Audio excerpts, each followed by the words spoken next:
Las manos de Aitel se movían con una precisión que rozaba la meditación. Cada gesto, desde medir la proporción perfecta de cola hecha con harina de trigo, hasta levantar con delicadeza un fragmento deshilachado de un manuscrito del siglo XII con pinzas de marfil, era fruto de años de disciplina y una pasión silenciosa. A su alrededor se extendía la biblioteca del palacio del jeque Rayyan Al-Fahim, una estancia tan vasta y silenciosa que parecía absorber cualquier sonido. Altas estanterías, talladas en madera de sándalo, se doblegaban bajo el peso de volúmenes invaluables, y el aire olía a cuero viejo, al polvo de los siglos y a la sutil y dulzona fragancia del oud que lo impregnaba todo. Aitel, vestida con una sencilla camisa de lino y pantalones, contrastaba austeramente con la opulencia que la rodeaba. Mesas de ébano con incrustaciones de nácar, alfombras persas tan suaves que sus pies se hundían en ellas como en la arena, y lámparas de oro que proyectaban una cálida luz ambarina sobre las páginas de los libros. Sin embargo, no se permitía ninguna distracción. Estaba allí para cumplir una tarea, un contrato que parecía un regalo del destino, pero que en realidad era un acto de desesperación. Se concentraba en la frágil materia bajo sus dedos, en la caligrafía cúfica que serpenteaba por las páginas como un río seco, porque solo en este trabajo encontraba refugio. Este era su mundo, el único que entendía en aquel lugar extraño y deslumbrante. No obstante, sus pensamientos estaban a miles de kilómetros de distancia, en Tallinn, donde su hijo, el pequeño Toomas, aprendía a atarse los zapatos bajo la atenta mirada de su abuela. Cada fragmento de manuscrito restaurado era un ladrillo más en el cimiento de su futuro, un paso más hacia el sueño de tener su propio y modesto taller de conservación en la calle Pic, donde el aroma del invierno estonio se mezclaría con el olor a papel e historia. La decisión de aceptar este trabajo no fue fácil. De hecho, le quitó el sueño durante muchas noches, dejándole un amargo sabor a compromiso. Aitel era viuda. Su marido, un historiador con ojos llenos de pasión y la cabeza llena de sueños, se había ido demasiado pronto, dejando tras de sí un vacío y una pila de facturas sin pagar. Durante años, intentó llegar a fin de mes aceptando encargos de universidades y coleccionistas privados, pero el mercado estonio era pequeño y su especialización muy de nicho. Sentía cómo el lazo de las dificultades financieras se apretaba alrededor de su cuello, ahogando lentamente su orgullo y su sentido de la independencia.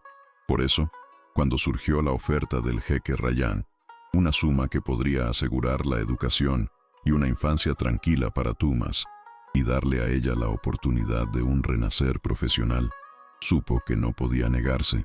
Sin embargo, aquello significaba la separación, dejar a su hijo en los años más importantes de su vida, sumergirse en una cultura tan diferente a la suya, que se sentía como si hubiera aterrizado en otro planeta. Recordaba el frío del aeropuerto de Tallinn, las manitas de Toomas aferradas a su abrigo y las lágrimas que se congelaban en sus mejillas. Ese recuerdo era su compañero constante, un ancla que la mantenía con los pies en la tierra cuando la opulencia de Mascate intentaba deslumbrarla. No estaba allí por los lujos, ni por lo exótico. Estaba allí porque el amor de una madre es una fuerza más poderosa que el miedo a lo desconocido, más fuerte que la nostalgia que le desgarraba el corazón cada noche. Este contrato era su sacrificio y su única esperanza. El palacio era un laberinto de silencio y sobreentendidos. Aitel aprendió a moverse por sus pasillos de mármol casi sin hacer ruido, imitando a los sirvientes que se deslizaban como sombras, siempre con la mirada baja. Cada elemento de aquel lugar estaba diseñado para intimidar y maravillar. Los patrones geométricos de las mashrabillas en las ventanas filtraban el intenso sol de Omán, creando en el suelo mosaicos de luz y sombra que danzaban al ritmo del día. En el patio central, el murmullo de una fuente era el único sonido constante, una melodía monótona que adormecía y calmaba, pero que al mismo tiempo intensificaba la sensación de aislamiento. Aitel sentía sobre sí el peso de reglas no escritas, de una etiqueta complicada que no comprendía y que instintivamente temía. Sabía que era una extraña, tolerada por sus habilidades únicas, pero observada con una mezcla de curiosidad y desconfianza. Así que intentaba ser invisible limitando su presencia a la biblioteca y al modesto apartamento que le habían asignado. Comía sola, leía sola, y por las noches mantenía largas videollamadas llenas de anhelo con Tumas, mostrándole fragmentos de su nuevo hogar temporal, pero omitiendo cuidadosamente aquellos que pudieran delatar su propia sensación de alienación. El palacio, con su deslumbrante belleza, era para ella una jaula de oro, un lugar que le proporcionaba seguridad, pero que le arrebataba la libertad de ser ella misma. Cada día era como caminar sobre una cuerda floja, equilibrando el profesionalismo con el instinto de supervivencia. El jeque Rayyan Al-Fahim era una figura tan enigmática como su palacio. Ethel lo veía en raras ocasiones, y sus encuentros eran siempre breves, formales y limitados al mínimo indispensable.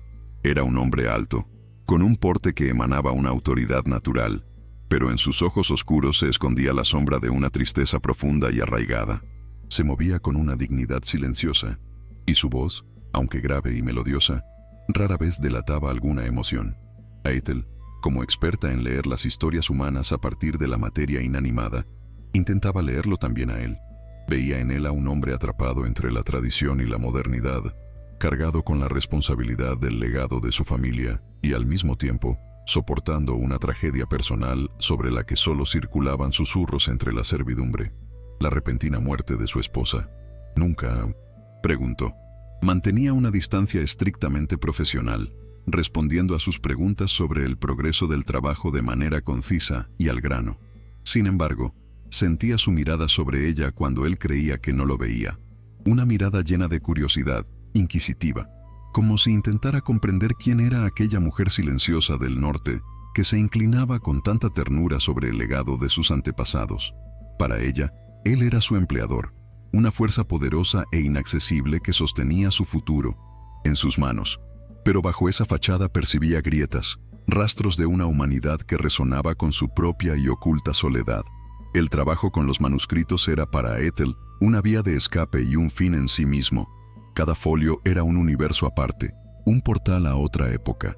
Con reverencia, tocaba las páginas que habían sobrevivido siglos, guerras, incendios y el descuido humano.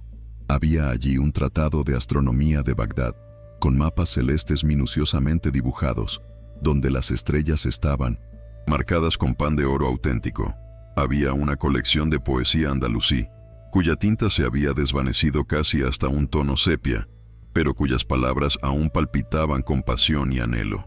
Sin embargo, su tarea actual era un manuscrito médico del siglo XIV, cuya encuadernación de cuero se había deshecho con el tiempo, y cuyas páginas eran tan frágiles como hojas de otoño. Con una delicadeza extraordinaria, las limpiaba de hongos y rastros de humedad, utilizando soluciones preparadas especialmente y pinceles de pelo de Marta. Bajo el microscopio, analizaba la estructura del papel, identificaba los pigmentos utilizados en las iluminaciones, lapislázuli de las montañas afganas, cinabrio de España. Era un trabajo de detective, un diálogo con un artesano que vivió hace 700 años. En esa concentración, en esa conversación silenciosa con el pasado, a Ethel encontraba la paz. El ruido de sus propios miedos e incertidumbres se calmaba, ahogado por el susurro de la historia. Aquí, en la biblioteca, no era una madre soltera en el extranjero, ni una especialista pobre luchando por sobrevivir. Era una guardiana de la memoria, una doctora que curaba las heridas del tiempo, y su trabajo tenía un sentido que trascendía el dinero y los contratos.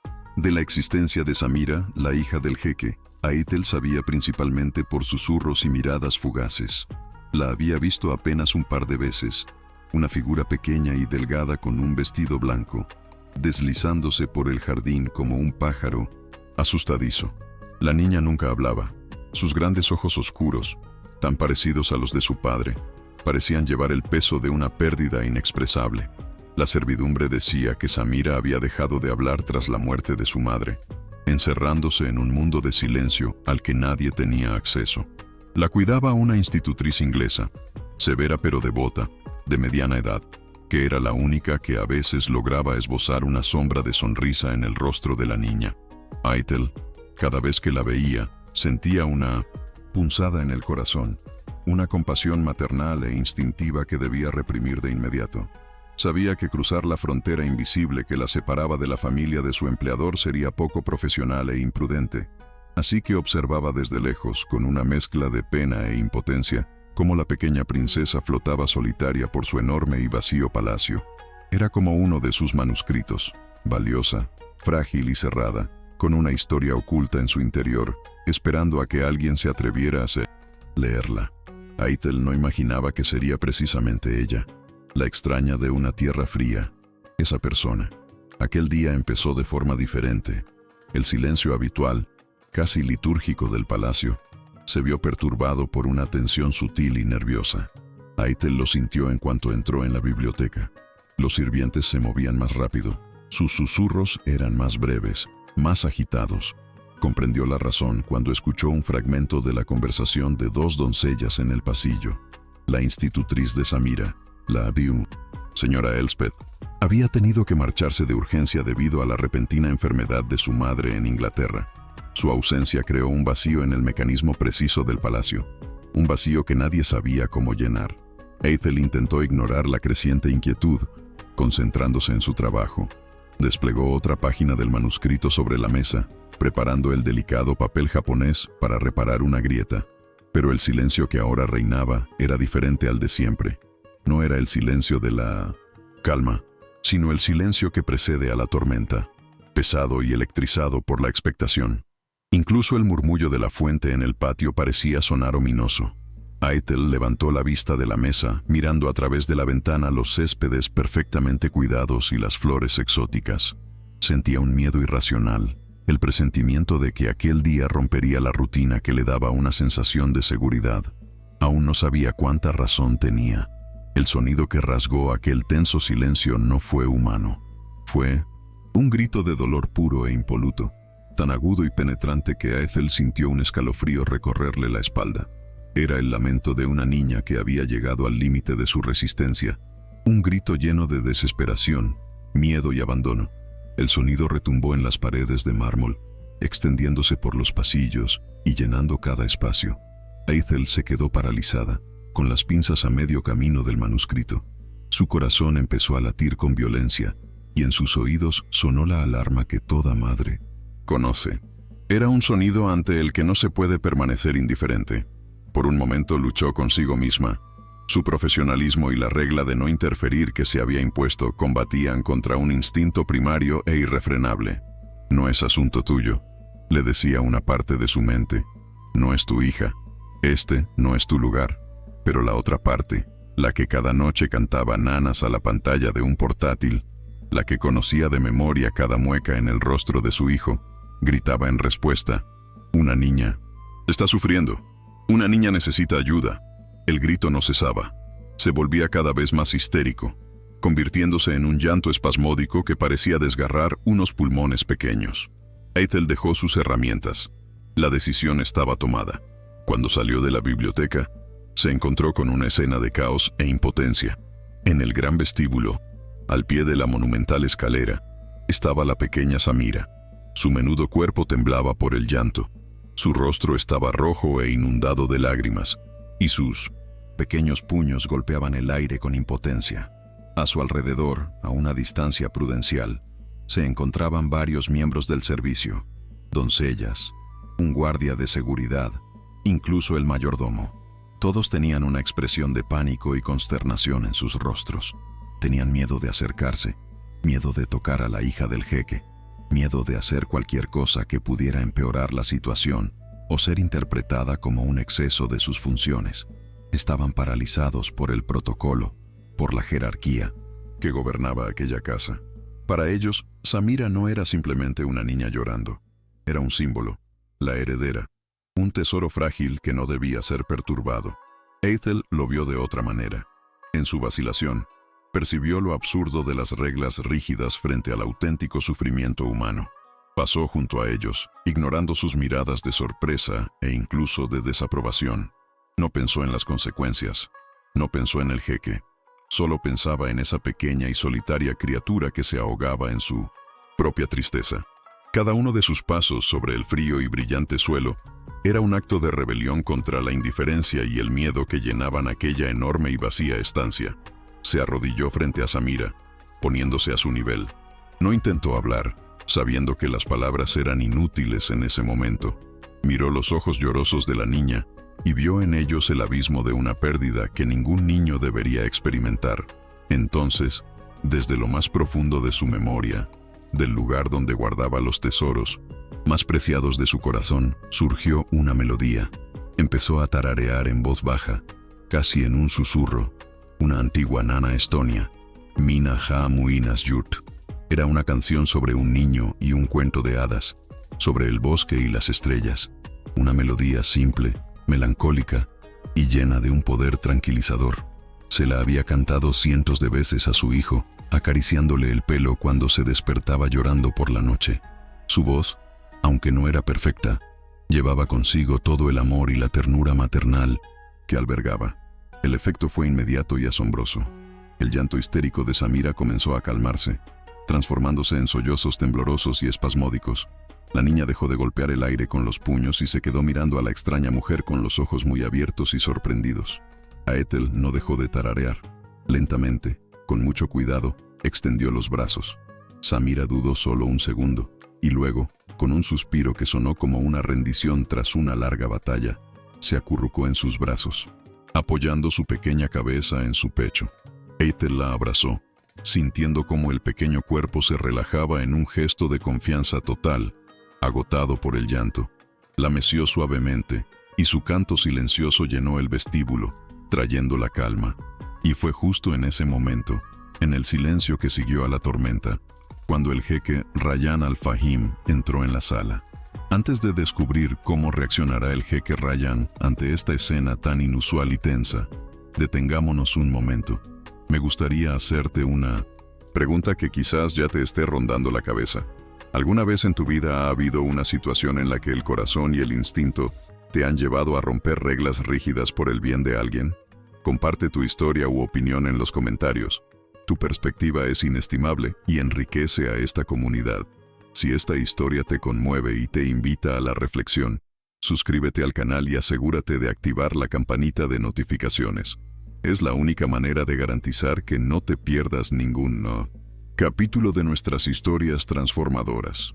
Y quédate conmigo hasta el final. Te garantizo que lo que está a punto de suceder, y especialmente el desenlace de esta historia, te sorprenderá por su fuerza y su mensaje inesperado. Y ahora, volvamos al Palacio de Mascate, donde el silencio que ha caído es más ruidoso que cualquier grito. Esperaba el caos. Cuando el jeque Rayyan al-Fahim entró en el vestíbulo, guiado por el eco alarmante del grito de su hija, su mente se preparaba para lo peor, para la visión de una servidumbre aterrorizada, para una grieta aún más profunda en el frágil mundo de Samira. En su lugar encontró silencio, un silencio tan profundo y denso que parecía vibrar en el aire. Y en su centro, arrodillada, estaba la mujer extranjera, la paleógrafa de Estonia, sosteniendo a su hija en brazos. La escena era tan improbable, tan contraria a la lógica y al protocolo de su casa, que por un instante se quedó inmóvil en la puerta, incapaz de procesar lo que veía. No vio a una empleada que había sobrepasado sus límites. Vio paz. Samira, su pequeña y atormentada Samira, cuyo cuerpo llevaba meses tenso como la cuerda de un violín, dormía en los brazos de esa mujer con una entrega total y despreocupada. Su rostro, normalmente contraído en una mueca de sufrimiento silencioso, ahora estaba liso y sereno. De los labios de la Estonia aún fluía una melodía suave y melancólica, notas tan extrañas para sus oídos, y sin embargo, portadoras de un lenguaje universal de consuelo. Rayyan sintió cómo se deshacía un nudo en su interior, un nudo cuya existencia ni siquiera conocía. Desde la muerte de su esposa, cada día había sido una lucha por mantener las apariencias, por gestionar un duelo que envenenaba el aire del palacio. Y ahora, esta mujer, de la que no sabía casi nada, había traído algo más que silencio. Había traído un respiro. En el momento en que Aethel levantó la vista y lo vio de pie en el umbral, el calor que se había extendido por su pecho mientras calmaba a la niña se convirtió en un miedo helado. El tiempo se ralentizó, y cada detalle de su figura se grabó en su memoria. La dishdasha perfectamente cortada, la expresión severa e impenetrable de su rostro, y esos ojos oscuros que ahora la miraban con una intensidad que no supo descifrar. Toda su conciencia se encogió en una única y paralizante pregunta: ¿qué va a pasar ahora? Sentía sobre ella las miradas de los sirvientes, que la quemaban como brasas incandescentes.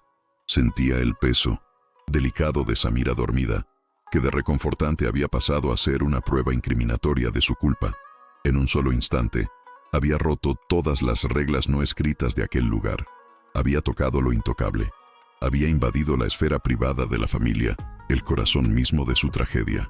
Su mente, presa del pánico, comenzó a proyectar los peores escenarios: un despido inmediato, ser enviada a casa con deshonra, la pérdida del contrato que era la única oportunidad de futuro para ella y para Thomas. Su sueño de un pequeño y luminoso taller en Tallinn se hacía añicos.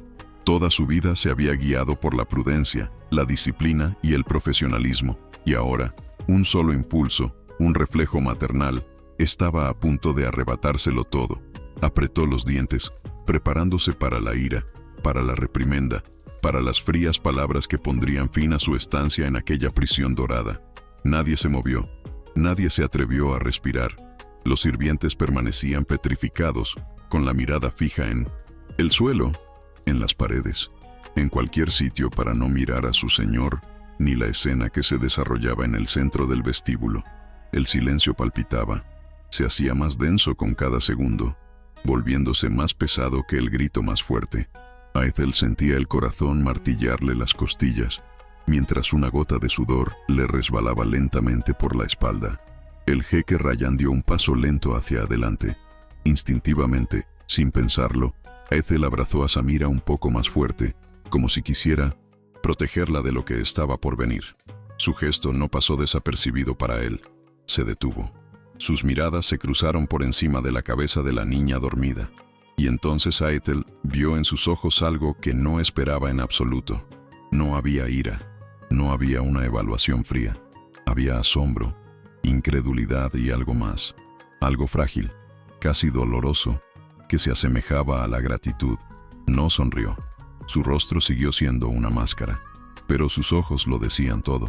En esa única y larga mirada se contenía todo el peso de su paternidad solitaria, su impotencia ante el sufrimiento de su hija y su silenciosa admiración por la mujer que se había atrevido a hacer lo que nadie más pudo. Finalmente, de forma casi imperceptible, asintió con la cabeza. Fue un gesto mínimo, pero en la jerarquía de aquella casa significaba más que 1000 palabras. Un instante después, como despertando de un trance, Ryan hizo una seña a una de las doncellas. La joven se acercó con piernas temblorosas y a Ethel, con gran reticencia, le entregó a la durmiente Samira. La niña ni siquiera se inmutó, sumida en un sueño profundo y tranquilo, como no había tenido en mucho tiempo. Cuando la niña desapareció en brazos de la cuidadora por las escaleras, el jeque se volvió hacia Ethel. Por un momento, pensó que diría algo, que daría una explicación, una reprimenda o un elogio, pero él solo la miró una vez más, y en sus ojos se dibujaba una mezcla de respeto y algo que parecía vergüenza. «Gracias», dijo en voz baja, una sola palabra, pronunciada en su impecable inglés, pero que llevaba consigo un peso que Ethel sintió en todo el cuerpo. Luego, se dio la vuelta y se fue, dejándola sola en medio del gran vestíbulo. El hechizo se había roto. En un instante, volvió a ser el centro de atención, pero esta vez las miradas de los sirvientes eran diferentes. El miedo había desaparecido, reemplazado por una mezcla de reserva, desconfianza y unos celos apenas disimulados. Había alterado el orden, había calmado a la niña, pero había perturbado la paz de los adultos. En los susurros silenciosos que comenzaron a flotar por los pasillos, Ethel comprendió que su acto instintivo de compasión acababa de iniciar una guerra silenciosa y subterránea dentro de los muros de aquel palacio. El regreso a la biblioteca fue como volver a otra dimensión. El olor a libros antiguos y a cola, que hasta hace un momento era su refugio, ahora le parecía ajeno, insuficiente para calmarla. Sus manos, normalmente tan firmes y precisas, ahora temblaban ligeramente al intentar coger el bisturí. No podía concentrarse. Ante sus ojos seguía teniendo la imagen del rostro lloroso de Samira. Sentía en sus brazos su delicado peso y en sus oídos resonaba su propia voz olvidada, tarareando una nana de su infancia. Y por encima de todo, flotaba el recuerdo de la mirada del jeque, intensa, inquisitiva, llena de emociones no expresadas. ¿Qué significaba? ¿Era aquella gratitud silenciosa algo momentáneo? ¿Sería reemplazada, una vez que las emociones se calmaran, por un cálculo frío y la conciencia de que una empleada extranjera se había ganado la confianza de su hija de una manera que él mismo no había logrado? Ethel se sentía dividida. Por un lado, esa parte maternal y primaria de su ser sentía orgullo. Hizo lo que debía. Alivió el sufrimiento de una niña. Pero, por otro lado, su naturaleza pragmática y cautelosa le gritaba que había cometido un error catastrófico, arriesgando todo su futuro por un solo impulso. Se dejó caer pesadamente en la silla, mirando sin ver la caligrafía árabe. Por primera vez desde que había llegado a Omán, se sintió completa y profundamente sola. Los días siguientes transcurrieron en una atmósfera de aparente calma, pero densa de sobreentendidos. La servidumbre trataba a Ethel con un respeto formal y frío, que era peor que la hostilidad abierta. Evitaban su mirada. Las conversaciones se acallaban cuando entraba en una habitación. Ahora era algo más que una especialista en manuscritos. Era una anomalía, un elemento que no encajaba en el rompecabezas. Al jeque Rayán no lo veía en absoluto, como si él evitara deliberadamente el encuentro. Sin embargo, notaba pequeños y discretos cambios. Cada día, en su habitación, aparecía un ramo de orquídeas blancas frescas. El surtido de tés que le servían se había enriquecido con mezclas raras y aromáticas. Eran gestos silenciosos y anónimos, que tanto podían ser una expresión de gratitud como un intento de mantenerla a distancia a través de lujos. Una tarde, mientras trabajaba en la biblioteca, entró el mayordomo. Con su característica reserva, le informó que Su Alteza el jeque Rayán le pedía que asumiera una tarea adicional. Resultó que en una de las salas del palacio se habían encontrado varios baúles de viaje antiguos y olvidados que pertenecieron a su abuelo. El jeque quería que Ethel, con su experiencia en el manejo de artefactos históricos, revisara su contenido y elaborara un catálogo detallado. Para Ethel, esta petición fue una salvación, una oportunidad para escapar de la tensa atmósfera y sumergirse en un nuevo y fascinante trabajo. Los baúles estaban en una habitación polvorienta y poco utilizada, cuyas ventanas daban a un patio interior. Eran enormes arcones forrados de cuero con herrajes de latón, cubiertos por la pátina del tiempo y de largos viajes. Olían a naftalina, a madera seca y a aventura. A Ethel sintió un escalofrío de emoción al levantar la tapa del primero. Dentro, cuidadosamente dispuestos, yacían los recuerdos de la vida de un hombre que fue diplomático y viajero. Había rollos de mapas antiguos, con bordes amarillentos y líneas de costa desvaídas. Había instrumentos de navegación de latón, un sextante y una brújula, que aún parecían funcionar. También había montones de cartas atadas con una cinta de seda, escritas con una elegante caligrafía árabe. Ethel trabajaba lentamente, con la metódica minuciosidad que era su segunda naturaleza. Trataba cada objeto con un respeto reverencial, limpiándolo del polvo con un cepillo suave y anotando su descripción en su cuaderno. Se sentía como una arqueóloga descubriendo una Pompeya privada, la historia congelada en el tiempo de un solo hombre. Este trabajo era diferente a la restauración de manuscritos. Era más personal, más íntimo. A través de estos objetos, conocía al abuelo del jeque Rayán no como una figura histórica, sino como un hombre que tuvo sus pasiones, secretos y amistades. Era un trabajo tranquilizador que le permitió olvidar por un momento el complicado presente. Estaba en el fondo del último baúl, escondido bajo una pila de fotografías antiguas y un rollo de seda persa. Era un pequeño y discreto cuaderno encuadernado en cuero oscuro y gastado, sin adornos ni inscripciones. Ethel lo tomó en sus manos, esperando encontrar otro diario de viaje en árabe. Sin embargo, cuando lo abrió, su corazón se detuvo. La escritura, aunque desvaída por el tiempo, era sin duda europea, y el idioma, conocía ese idioma, era su idioma, estonio. Por un momento pensó que su mente le estaba jugando una mala pasada, que era producto de la nostalgia de su hogar. pero las letras formaban palabras familiares, creando frases coherentes y lógicas. Con los dedos temblorosos, pasó a la primera página, buscando cualquier pista, cualquier explicación para aquel enigma imposible. Y entonces lo vio. En el interior de la cubierta, escrito con una cuidada caligrafía, estaba el nombre: Christian Sild. A Ethel sintió que se le escapaba el aire de los pulmones. Tuvo que sentarse en el borde del baúl porque las piernas le fallaron. El mundo giró a su alrededor. Christian Sild era el nombre de su abuelo materno, un diplomático sobre el que se contaban leyendas en la familia, un hombre que había muerto mucho antes de que ella naciera. Tenía en sus manos su diario perdido, con las manos temblando tanto que apenas podía sostener el cuaderno. Ethel empezó a leer. La voz de su abuelo, que nunca había oído, le habló desde las páginas escritas hacía más de 50 años. Escribía sobre su llegada a Omán, sobre el calor, los olores, sobre la agitación política que sacudía la región en aquel entonces. Describía sus encuentros con el joven jeque, el abuelo de Rayán, un hombre lleno de pasión y temor por el legado de su linaje. Y entonces encontró los fragmentos que le helaron la sangre.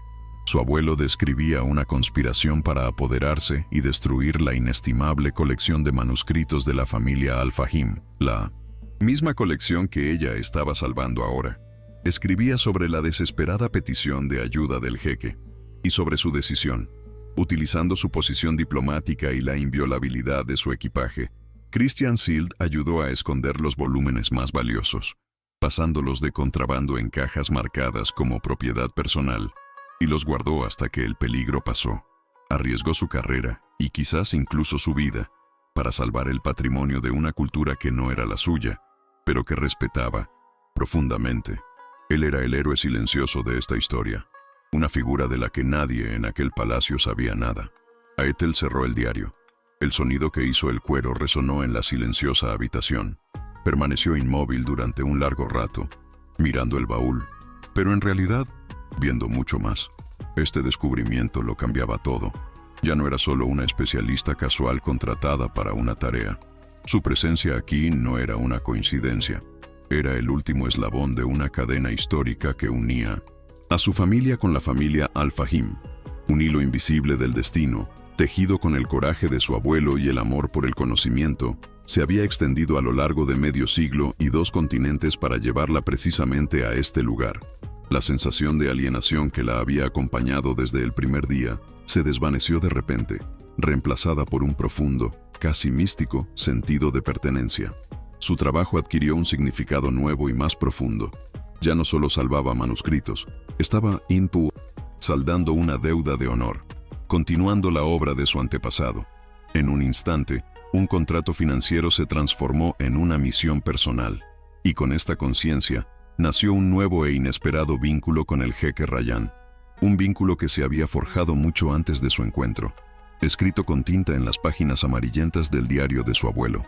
Sabía que tenía que contárselo, pero aún no sabía cómo afectaría esa verdad a su ya complicada relación. Durante el resto del día y toda la larga noche de insomnio, Ethel permaneció en su habitación con el diario, como si fuera un relicario. La conmoción inicial y la euforia del descubrimiento dieron paso a una oleada de emociones complejas y contradictorias. Decírselo o no, la verdad era una herramienta poderosa, pero las herramientas poderosas pueden tanto construir puentes como derribar muros de forma irreversible. ¿Y si el jeque interpretaba su revelación como un intento de manipulación, como un intento de ganarse su favor, utilizando una historia olvidada para fortalecer su posición en el palacio, ya de por sí precaria tras el incidente con Samira? Podría ser acusada de audacia, de intentar crear una falsa familiaridad. El miedo a tal juicio era paralizante, y, sin embargo, el silencio parecía aún peor. Sería una traición a la memoria de su abuelo, que tanto había arriesgado, una traición al legado de la familia Al-Fahim, que estaba indisolublemente entrelazado con el suyo. Ya no era solo su secreto, era su historia en común. Sosteniendo el pequeño cuaderno de cuero en sus manos, sentía el peso de la responsabilidad. La decisión de revelar la verdad ya no era una cuestión de elección, sino de deber. Tenía que decírselo, sin importar las consecuencias, porque el honor que guió a su abuelo ahora exigía lo mismo de ella. A la mañana siguiente, con el corazón latiendo con fuerza pero la mente llena de determinación, Ethel dio los primeros pasos. No podía simplemente llamar a la puerta de su despacho. La etiqueta de aquel lugar era un muro que debía superarse lentamente y con respeto. Encontró al mayordomo en su pequeña y ordenada oficina, cerca de la cocina principal. El hombre, siempre impecablemente vestido y reservado, enarcó las cejas con sorpresa cuando ella le pidió que concertara una reunión privada con el jeque. No dio ninguna razón. Solo dijo que el asunto era de suma importancia y estaba directamente relacionado con la tarea de catalogar los recuerdos que se le había encomendado. Sintió su mirada inquisitiva, tratando de desentrañar sus motivos. A sus ojos, ella era esa mujer extranjera que en pocos días había causado más revuelo en el palacio que nadie en años. A pesar de todo, con una cortesía profesional, aceptó su petición, prometiendo que se la transmitiría a su Alteza. La espera que siguió fue una tortura. Cada hora que pasaba aumentaba su ansiedad. Intentó trabajar, pero sus dedos estaban torpes y sus pensamientos giraban en torno a una cosa. ¿Qué haría si él se negaba? ¿Y si su petición era considerada otro acto de arrogancia? La respuesta llegó a última hora de la tarde y fue sorprendente. El jeque accedió a la reunión, pero no en su despacho oficial ni en la biblioteca, que era su territorio neutral. La invitó a la terraza privada contigua a sus aposentos, al anochecer. Este cambio de escenario era significativo, y Ethel sintió cómo su ansiedad se mezclaba con un sentimiento nuevo e indefinido. Cuando llegó al lugar, guiada por un sirviente silencioso, comprendió por qué. Era un lugar de una belleza y una paz extraordinarias. El suelo de piedra todavía estaba cálido por el sol del día, y en el aire flotaba el dulce y embriagador aroma del jazmín y las rosas en flor. Unas delicadas linternas con pantallas de metal calado proyectaban patrones danzantes en las paredes, y de fondo, a lo lejos, llegaba el relajante canto del muezín llamando a la oración de la tarde. La terraza daba a los extensos jardines del palacio y a las brillantes luces de Mascate. Allá abajo, era un espacio íntimo, informal, un lugar donde por un momento se podían olvidar las rígidas normas de la vida palaciega. Ryan estaba apoyado en la balaustrada, con la mirada perdida en el horizonte. Su silueta contra el cielo violáceo parecía menos intimidante, más humana.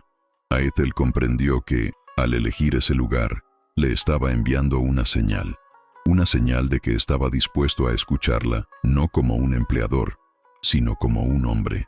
Se acercó a él en 1900. Silencio, sintiendo sobre sí no solo el peso del diario que apretaba en sus manos, sino también el de toda la historia que traía consigo.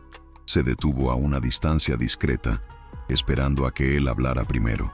Cuando él se giró, no había rastro de distancia formal en su rostro. Estaba serio, pero en sus ojos se dibujaba la curiosidad. «Señora Ethel», comenzó. Su voz era suave, casi fundiéndose con el murmullo del viento. «El mayordomo me ha comunicado que el asunto es urgente». Ethel tragó saliva, tratando de que su voz no temblara. «Sí, Su Alteza lo es. Se refiere al trabajo que me encomendó, el contenido de los baúles de su abuelo. He hecho un descubrimiento muy personal». Dudó un instante, buscando las palabras adecuadas. ¿Cómo expresar en frases una verdad tan improbable? ¿Cómo explicar el giro del destino que había unido a sus familias contra todo pronóstico? Optó por la sencillez. Extendió la mano en la que sostenía el pequeño cuaderno de cuero. «Encontré esto. Creo que debería verlo. Es un diario, pero no está escrito en árabe. Está escrito en mi idioma, por mi abuelo». Pronunció esas palabras, y éstas quedaron suspendidas en el cálido aire del atardecer, pareciendo cambiar su misma densidad. Ryan se quedó paralizado. Su mirada se desvió de su rostro al pequeño libro en su mano, y en su semblante se dibujó una incredulidad absoluta. Lentamente, como si temiera que el diario se deshiciera en polvo, extendió la mano y lo tomó. Sus dedos se rozaron por una fracción de segundo, y un extraño escalofrío recorrió a Ethel. Él abrió el cuaderno, y sus ojos recorrieron la escritura extraña y desconocida. Ethel señaló con el dedo la primera página. Se llamaba Christian Sild. Era un diplomático estonio destinado aquí en los años 60. Luego, de memoria, porque había leído esas palabras docenas de veces, comenzó a traducirle el pasaje clave. Habló del caos político, de la amenaza al patrimonio cultural, del encuentro entre dos hombres, un joven jeque y un diplomático extranjero. Habló de la confianza que nació entre ellos y del desesperado plan para salvar los manuscritos. Cuando terminó, se hizo un profundo silencio, roto únicamente por el canto de las cigarras en el jardín. Ryan seguía mirando el diario abierto, pero Ethel sabía que sus pensamientos estaban lejos, en el pasado, intentando conectar esa increíble historia con los relatos que él mismo había oído de niño.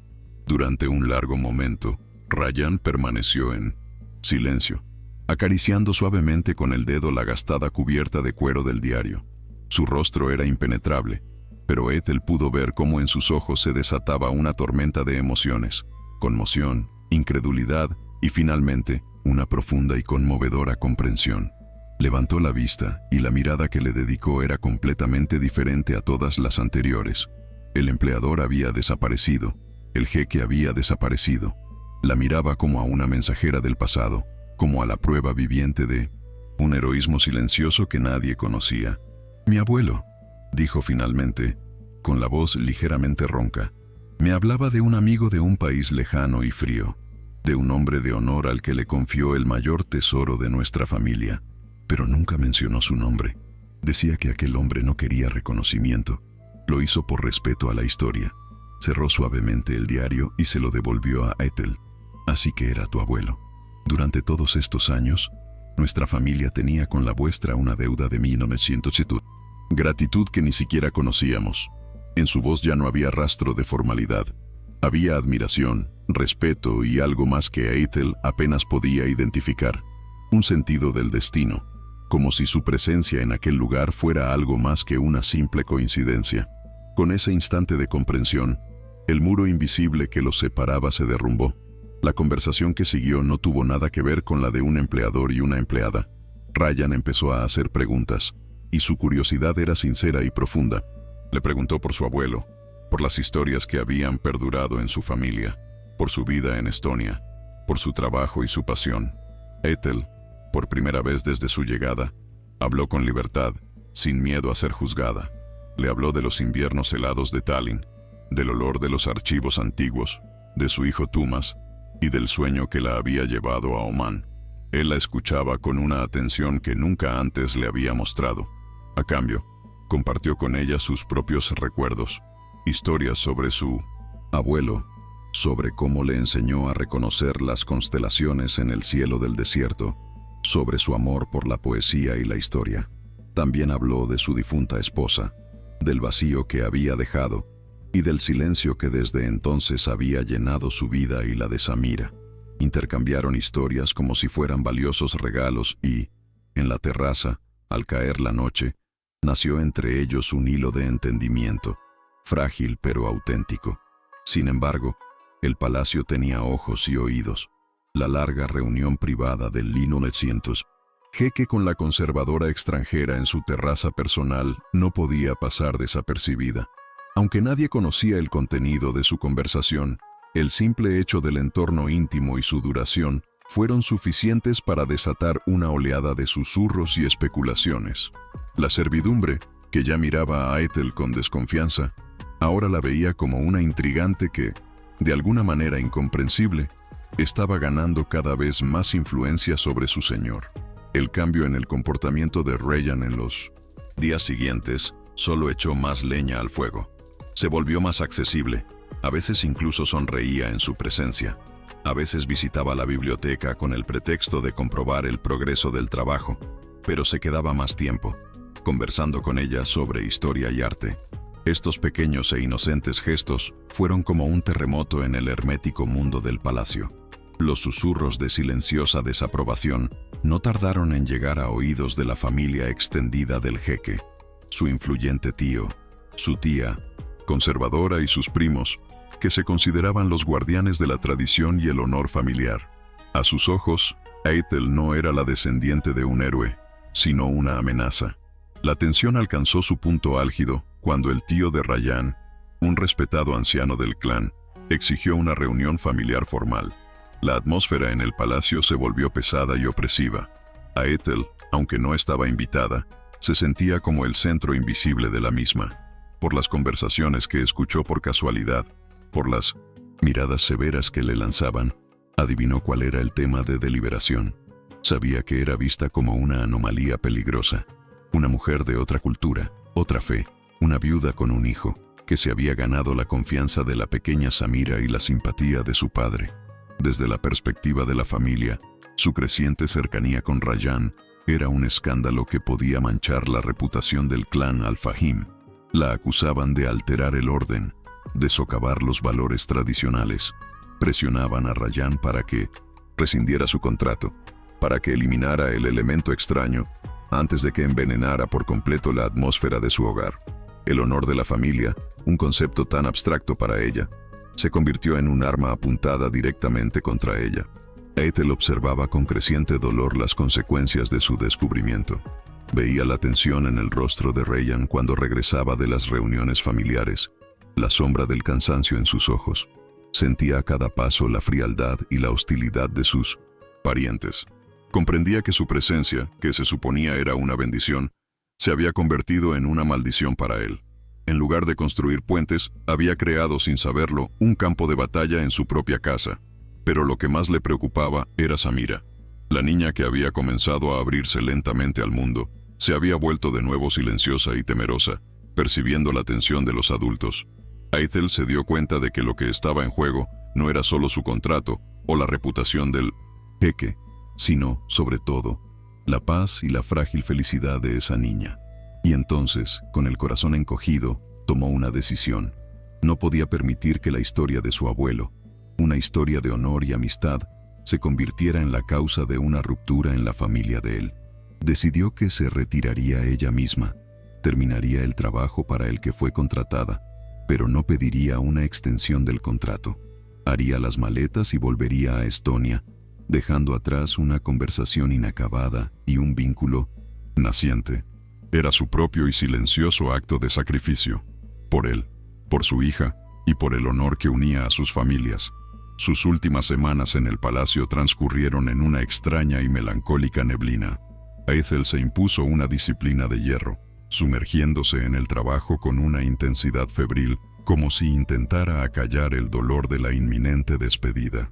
La biblioteca volvió a ser su único refugio, pero esta vez no era una huida de un mundo extraño, sino de sí misma, de sentimientos que no tenían derecho a existir. Cada manuscrito restaurado era ahora como una carta de despedida. Reforzaba con delicadeza la página rota de un poema sobre un amor perdido, sintiendo cómo las palabras de hacía siglos resonaban con su propia y silenciosa tristeza. Sus encuentros con Rayyan, si es que ocurrían, eran breves y formales, pero bajo la superficie de las cortesías profesionales se escondía un mar de palabras no dichas. Veía en sus ojos el pesar y la resignación. Él entendía por qué se iba, e incluso parecía respetar su decisión como un acto de nobleza, pero no podía ocultar que esa decisión le dolía.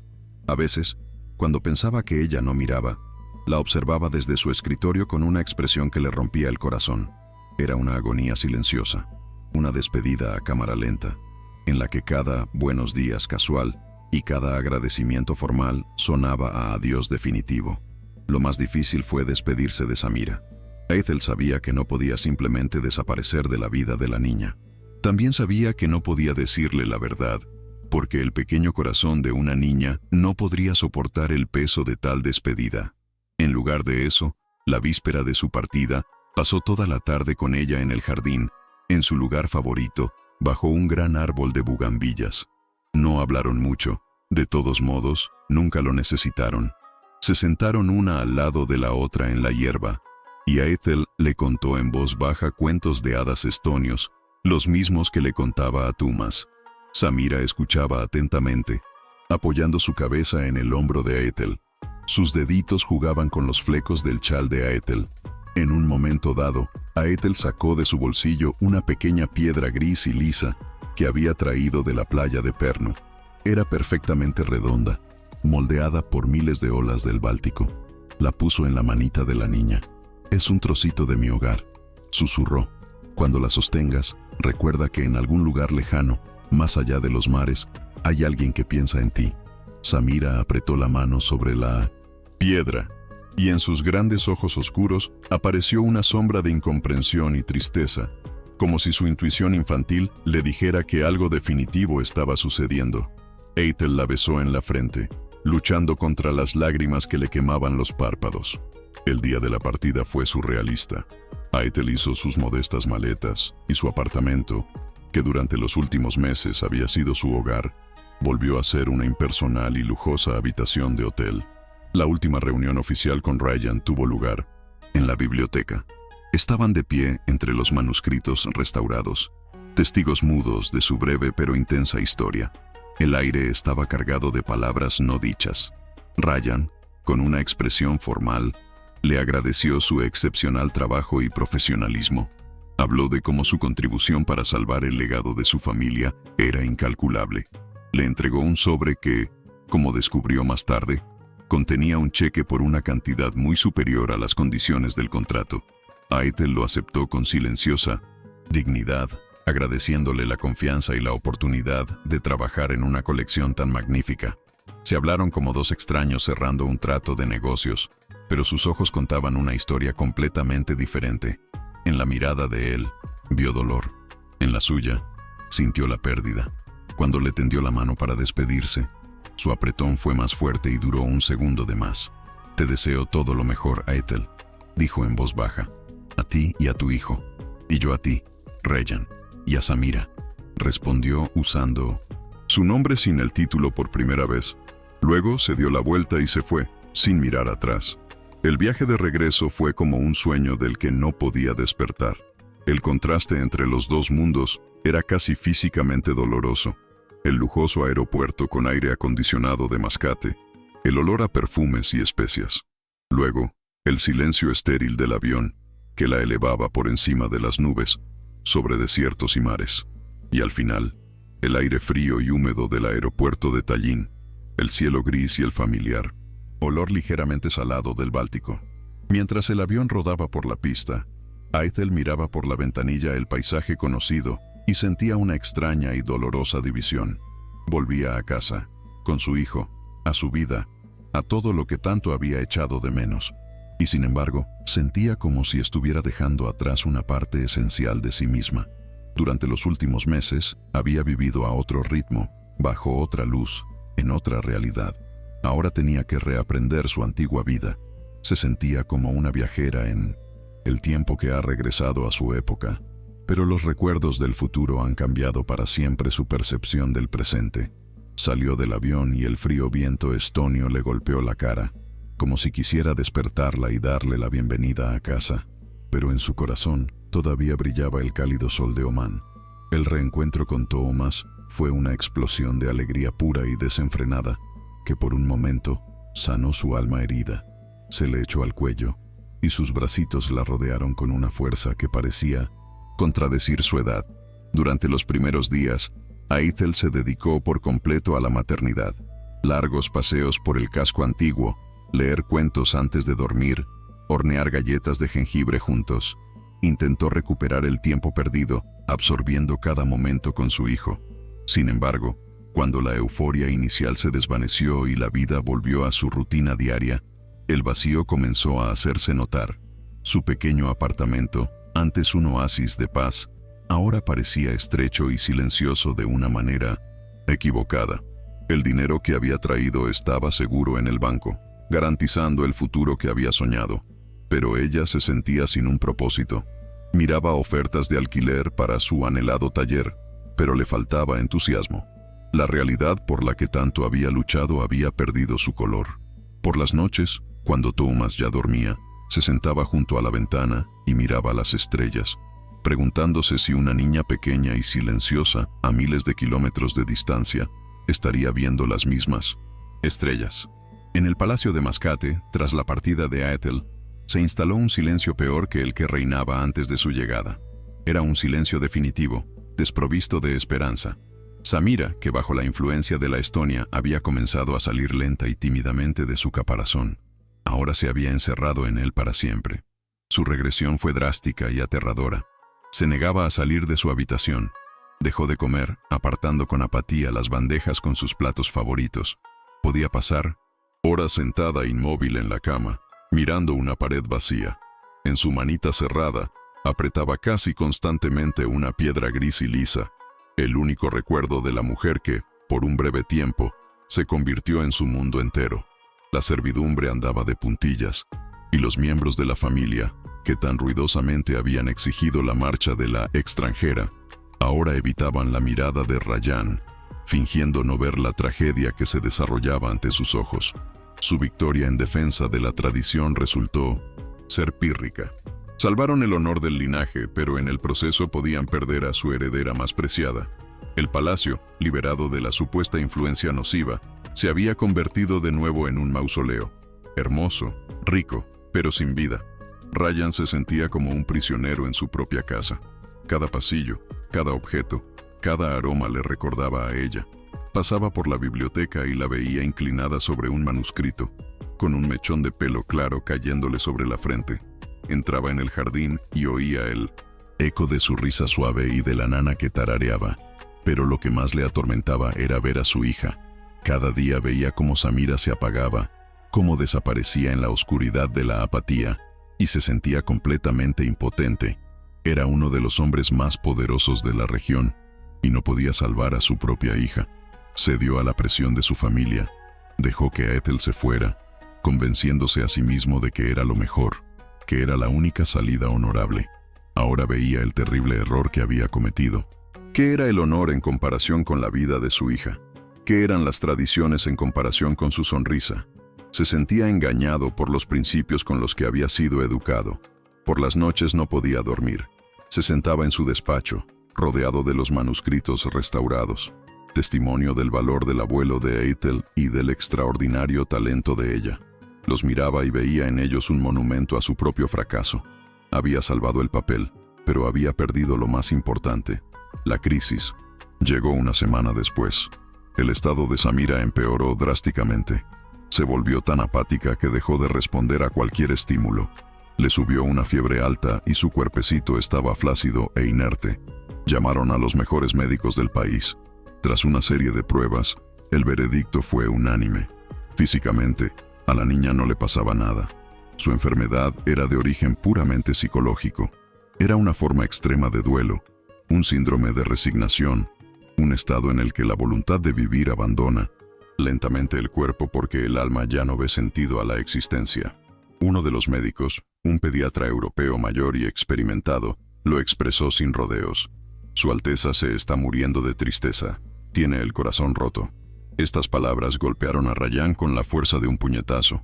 Comprendió que se encontraba al borde del mismo abismo que le había arrebatado a su esposa. Miró a su hija, conectada a goteros cuyo único propósito era mantener su vida agonizante, y supo que ya no tenía nada que perder. Todos los argumentos de su familia, todas las advertencias sobre la tradición y la reputación, se desvanecieron como el humo. Aquella noche, de pie junto a la cama de Samira y sosteniendo su manita inerte y febril, Rayyan tomó una decisión. No fue una decisión calculada. Fue un acto de pura desesperación paternal. Miró el rostro pálido de su hija, sus ojos cerrados, y le hizo una promesa en silencio. Comprendió que el verdadero honor no consiste en aferrarse ciegamente a las reglas de los antepasados, sino en tener el valor de luchar por aquellos a quienes se ama. Comprendió que su deber más importante no era cuidar la reputación de su linaje, sino la vida y la felicidad de la niña que había traído al mundo. En un instante, se despojó de toda la carga de ser un jeque, un heredero, un guardián de la tradición. Solo quedó un padre dispuesto a hacer absolutamente todo para salvar a su hija. Sabía lo que tenía que hacer. No había otra salida. Tenía que encontrarla. Tenía que ir a buscarla, a su país frío y lejano. No para ofrecerle un trabajo, sino para suplicarle que volviera, por la vida de su hija, y quizás por la suya propia. Su viaje fue la negación de todo lo que había sido hasta entonces. No viajó como un jeque, con todo su séquito y ceremonial.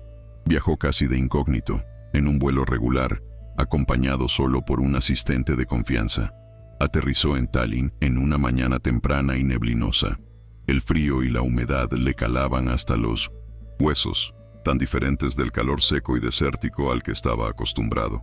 Los edificios grises de piedra del casco antiguo, los tejados puntiagudos y un cielo de color plomizo, todo era para él un paisaje de otro mundo. Se sentía extraño, perdido, despojado de su habitual aura de poder y confianza en sí mismo. Ahora era lo que Eitel había sido en su palacio, un forastero que no conoce las reglas, no entiende el idioma, y cuya riqueza y posición no significan nada aquí. Este viaje era para él una peregrinación. Cada paso por las calles adoquinadas de Tallinn era un paso hacia la redención, un paso que lo alejaba del jeque orgulloso y atrapado en las convenciones, y lo acercaba al hombre en el que quería convertirse. Solo tenía una dirección, un trozo de papel con el nombre de una calle y el número de un apartamento. Esa era toda su esperanza. Encontró su edificio en una tranquila calle adoquinada, escondida a la vuelta de una plaza más concurrida. Era un edificio antiguo y sólido, con una fachada clara y grandes ventanales, que emanaba una dignidad serena, muy diferente de la ostentosa riqueza de su propia casa. Por un momento, se quedó de pie al otro lado de la calle, observando, sintiéndose absurdamente fuera de lugar con su elegante abrigo oscuro. Miró las ventanas del tercer piso, preguntándose cuál sería la suya. La imaginó dentro, en su propio mundo, tomando té, leyendo un libro, viviendo la vida que él, sin saberlo, había ayudado a construir y que ahora venía a destruir. El último bastión de su orgullo luchaba en su interior, susurrándole que era una locura, que un jeque no debería mendigar, que había otras formas. Pero entonces, la imagen de Samira, su rostro pálido e inmóvil, apareció ante sus ojos, y todo su orgullo se evaporó, reemplazado por una cruda determinación paternal. Ya no era el jeque Rayyan Al-Fahim, poderoso y respetado. Era solo Rayyan, un hombre que cometió un terrible error y que ha cruzado medio mundo para intentar enmendarlo. Respiró hondo, cruzó la calle y entró en el portal, frío y silencioso. Las escaleras crujían bajo sus pies y el eco de sus pasos resonaba en el espacio vacío. No había mármol ni pasamanos dorados, solo sencillos escalones de madera y olor a madera vieja y polvo. En el tercer piso, encontró la puerta con el número 7. Una pequeña placa de latón con el apellido Sild le confirmó que estaba en el lugar correcto. Dudó, con la mano suspendida en el aire. ¿Qué le diría? ¿Qué palabras usar para transmitir la magnitud de su desesperación y su arrepentimiento? En ese momento, desde detrás de la puerta, le llegó el sonido ahogado de la risa de un niño, seguido de la voz de Eitel, diciendo algo en estonio con un tono cálido y tierno. El sonido de su voz, tan familiar y a la vez en su entorno natural, lo golpeó con una fuerza inesperada. Este era su hogar, esta era su vida, y él estaba en su puerta como un intruso, trayendo consigo el caos y el dolor. Por un instante, quiso darse la vuelta y marcharse, pero entonces volvió a pensar en el silencio de la habitación de Samira. Apretó el puño y llamó. El sonido fue fuerte, antinatural, interrumpiendo brutalmente la paz del hogar. Eitel se quedó paralizada a media frase, con una taza de té en la mano. Era raro que alguien llamara a la puerta a esa hora. Esperaba quizás a una vecina o a un mensajero. Con una sonrisa, le dijo algo a Thomas y se acercó a la puerta. Cuando miró por la mirilla, su corazón casi se detuvo. El mundo se encogió a la pequeña y distorsionada imagen de la lente. El rostro del jeque Rayyan Al-Fahim, un rostro cansado, marcado por la preocupación, tan diferente al que recordaba. Por un momento, pensó que estaba alucinando, que su mente le estaba jugando una broma cruel. Pero él estaba allí, en el sencillo rellano de madera de su escalera, a miles de kilómetros de su palacio. Su mano temblorosa se detuvo sobre el pomo. Miedo, conmoción, incredulidad, todas estas emociones luchaban en su interior por el primer puesto. Abrió la puerta lentamente, como si temiera que la imagen fuera a desaparecer. Se quedaron uno frente al otro en silencio, en el estrecho pasillo que de repente se había convertido en la frontera entre dos mundos. Él, con su impecable abrigo, parecía una figura de otra dimensión. Ella, con un sencillo suéter y vaqueros, con el pelo recogido en un moño desordenado. Era la personificación de la normalidad que él acababa de perturbar. «Ryan». Su susurro fue apenas audible. «¿Qué haces?» «Aquí». Él no respondió de inmediato. Su mirada recorrió su rostro, como para asegurarse de que era real, y luego miró más allá, a un fragmento de su pequeño y acogedor apartamento. Finalmente, sus ojos se posaron de nuevo en ella, y su expresión estaba llena de dolor. «Samira», dijo, y el nombre de ella en sus labios sonó como una oración y una maldición al mismo tiempo. «Está enferma, Ethel, muy enferma». Y entonces se lo contó todo. Habló de la apatía que se había convertido en enfermedad, de los médicos que estaban impotentes, de la fiebre que no bajaba. Habló del silencio en su habitación, de cómo se apagaba día a día. Su voz, normalmente tan segura y controlada, ahora temblaba, desnudando toda su agonía paternal. No la culpaba a ella, se culpaba a sí mismo. Habló de su estupidez, de su orgullo, de seguir ciegamente una tradición que casi mata a su hija. Estaba ante ella no como un jeque, sino como un hombre destrozado que admite su fracaso y suplica ayuda. La noticia de la enfermedad de Samira golpeó a Ethel con la fuerza de un huracán, arrancando de su corazón toda la calma y los restos de esperanza de una vida normal.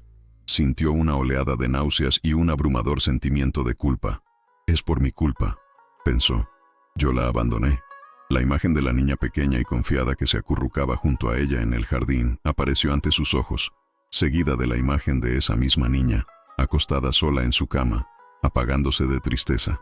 Su instinto maternal le gritaba que lo dejara todo, que fuera de inmediato, que estuviera a su lado. Pero al mismo tiempo, otra parte de su mente, la herida y cautelosa, preguntaba, ¿y después qué? ¿Debía volver como empleada? ¿Como un remedio temporal que sería despedido de nuevo cuando pasara la crisis? ¿Debía exponer de nuevo su corazón y el de su hijo al dolor de la separación? Miró a Thomas, que asomaba con curiosidad por la esquina, sin entender la tensión en el aire. Estaba dividida entre la lealtad a dos niños, el que había dado a luz y el que había llegado a amar como si fuera suyo. Su silencio se prolongó y para Ryan cada segundo fue una eternidad. Al ver su vacilación, su lucha interna, Ryan comprendió que pedir ayuda no era suficiente. Tenía que ofrecerle algo que no pudiera rechazar. Tenía que derribar el último muro que los separaba. Dio un paso adelante, entrando en el apartamento y cerrando la puerta suavemente tras de sí para darles un poco de privacidad. «No te pido que vuelvas como mi empleada, Ethel», dijo en voz baja, su voz llena de una sinceridad desesperada. «Sé que lo que hice fue imperdonable. Dejé que el orgullo y el miedo a la opinión de mi familia destruyeran algo valioso. Fui un ciego». La miró directamente a los ojos, y en su mirada ya no había poder, solo una súplica. «Vuelve con nosotros, pero no como conservadora, no como cuidadora. Vuelve como mi compañera, como mi igual, como mi esposa». Las palabras quedaron suspendidas en el aire, tan improbables, tan impactantes, que a Ethel retrocedió un paso. «Construyamos una nueva familia. Tú, yo, Thomas y Samira. Unamos nuestros dos mundos, nuestras historias, no por convención, no por tradición, sino por la vida de nuestros hijos y por nosotros». La propuesta de Ryan era tan radical, tan fuera de todo lo que Ethel podría haber imaginado, que la dejó sin palabras. Matrimonio, familia, la unión de dos mundos tan distantes. Lo miró intentando encontrar en sus ojos algún rastro de falsedad, algún cálculo oculto, pero solo vio la verdad cruda y desnuda. Vio a un hombre dispuesto a arriesgar toda su vida anterior para enmendar su error. Miró su vida modesta pero segura en Tallinn, los dibujos de Thomas pegados en la nevera, las pilas de libros, la vista desde la ventana, y luego pensó en Samira, en su sufrimiento silencioso. Pensó en Ryan, en la soledad de sus ojos, y comprendió que la verdadera seguridad no reside en la previsibilidad, sino en el valor de amar. Comprendió que su corazón había tomado una decisión hacía mucho tiempo. «Sí», susurró. Esa única palabra fue a la vez el final de su antigua vida y el comienzo de un futuro nuevo, incierto, pero lleno de esperanza. Su regreso a Mascate fue silencioso y lleno de delicadeza. Volaron juntos, a Ethel, Ryan y un Thomas pequeño, un poco intimidado pero muy emocionado. La atmósfera en el avión era frágil, como si temieran que un movimiento en falso pudiera destruir el vínculo recién creado. Ryan fue increíblemente atento y paciente con Thomas, respondiendo a sus cientos de preguntas sobre el desierto, los camellos y los edificios altos. Ethel los observaba desde un lado, y en su corazón, el hielo de la incertidumbre se derretía lentamente. Cuando aterrizaron y el aire cálido y seco de Omán volvió a envolver su piel, ya no sintió miedo. Sintió que volvía a casa, aunque fuera un hogar que nunca esperó tener.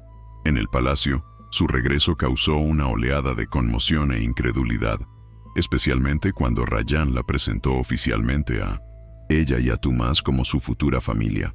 Algunas miradas de los sirvientes y parientes eran gélidas, pero Ryan se mantuvo a su lado como un muro, sin permitir que nada hiciera tambalear su decisión. Sin embargo, solo tenían un objetivo, un pensamiento que eclipsaba todo lo demás: llegar hasta Samira.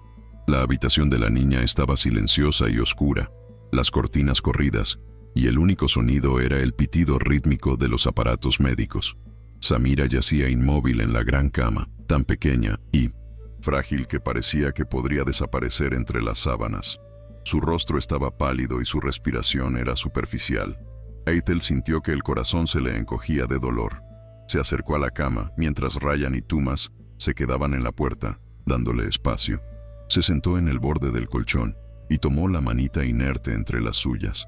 Ardía de fiebre. Ethel no dijo nada. Simplemente se inclinó y, como aquel día en el vestíbulo, empezó a tararear en voz baja la antigua nana estonia. La melodía fluyó por la silenciosa habitación, simple, pura y llena de amor. Tarareó durante varios minutos, y entonces ocurrió algo que los médicos habrían considerado imposible. Bajo los párpados cerrados de Samira hubo un movimiento. Sus deditos se movieron en la mano de Ethel, y luego, lentamente, muy lentamente, abrió los ojos. Su mirada estaba turbia, perdida, hasta que finalmente se fijó en el rostro de Ethel. Y por primera vez en semanas, en sus labios agrietados, apareció una sombra de sonrisa, apenas perceptible, pero innegable. Pasó un año. La vida en el palacio encontró su nuevo e improbable ritmo. No era una vida de cuento de hadas, libre de problemas. Era una vida real, llena de desafíos cotidianos y pequeñas victorias. La familia de Ryan todavía mantenía las distancias, aunque una aceptación silenciosa reemplazaba lentamente la hostilidad abierta, especialmente al ver cómo Samira florecía. La niña empezó a hablar, primero palabras sueltas, luego frases enteras, mezclando el árabe con el estonio que aprendía de Ethel y Thomas. La biblioteca seguía siendo el corazón de la casa, pero ahora, junto a la gran mesa donde Ethel todavía trabajaba a veces, había una más pequeña donde Thomas hacía los deberes y Samira dibujaba. En una de las alas del palacio, Ryan instaló para Ethel un moderno y totalmente equipado taller de conservación, su sueño de Tallinn hecho realidad bajo el sol del desierto. A veces, por las tardes, los cuatro se sentaban en la terraza, la misma donde Ryan escuchó por primera vez la historia de su abuelo.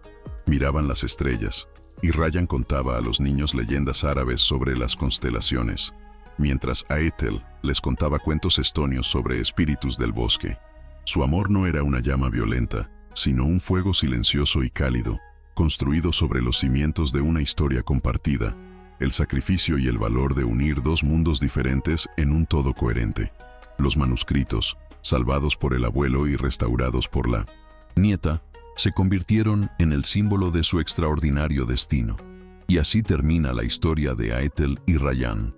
Una historia sobre cómo el destino, escrito en antiguos manuscritos, puede unir dos mundos completamente diferentes.